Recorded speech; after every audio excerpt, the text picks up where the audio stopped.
Hey, it's Sarah D, your host for Rock Band's reality show, the show that is reinventing rock and putting it back on top. Now to tell you a little bit about the reinvention process of rock music. Rock music shows no limitations to genre and influence of boundary. There's no limitations with rock music.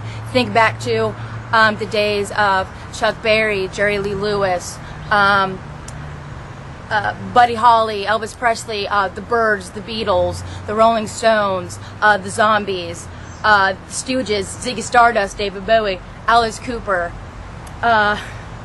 So overwhelming.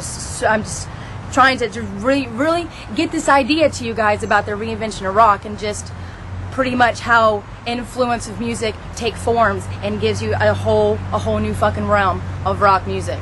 Think back to bands like Tool, Soundgarden in the early 90s, Pearl Jam, and then more of the 80s bands, the Smiths, the Libertines, let's see here, Skid Row, Poison, like they had the glam rock, and then maybe the early 80s hardcore fucking punk scene, and then coming into thrash metal like fucking Carnivore.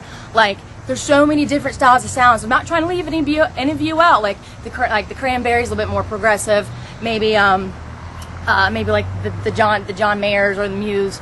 All these bands, I'm telling you, it is fucking blowing the lid off this thing. And with you bands coming out, you signed bands and unsigned bands. Like the reinvention of rock, pretty much. I think now in the media, a lot of left wing, how just sex, drugs, and rock and roll just the feel like look at Iggy Pop and G.G. Allin on stage and freaking the Sex Pistols and just all the rawness of all the different type of genres with rock music. That's what you're going to see with Rock Band's reality. Like, I'm not even fucking with you. Like, the possibilities are endless, and I'm losing my breath because I'm so excited right now. Just to give you some concrete imagery on the influence of sound, look back to the days of starting followers of rockabilly music in the 50s, and then with our British invasion in the 60s, you know, Led Zeppelin, love Led Zeppelin, the Beatles, the Rolling Stones, and then more into the bands like Freddie Mercury and Queen, and then David Bowie. Well, David Bowie's been the shit since the 50s on till now, so, but the Ziggy Stardust Bowie, the 70s.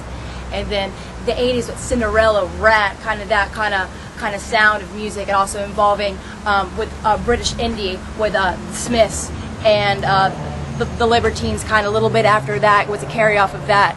And in the 90s you had the industrial, the Nine Inch Nails, the Fear Factory, and the like the Blind Melons and the Mudhoney, the grunge with Nirvana. And then now with Alkaline Trio, Real Big Fish, Less Than Jake, Bad Religion, which not saying they're in the 90s because they're 80s band, but just that genre, just the genres of influence of rock music is so amazing. And then in the days back to the 80s, the hardcore punk scene, Minor Threat, Adam Ant, Generation X from the 70s. I mean, it's just, the possibilities are endless for reinvention of sound and reinventing rock music in the sense, putting it back in the focus of how it should be. Everything that goes along and the passion, the artistic outlet of rock music just blows my mind. I love it so much. And think back to the band Typo Negative, early thrash Carnivore, kind of like Life of Agony, Agnostic Front, mixed with a little bit of Murphy's Law, kind of melodic, just sound is just innovating, and it just blows my mind.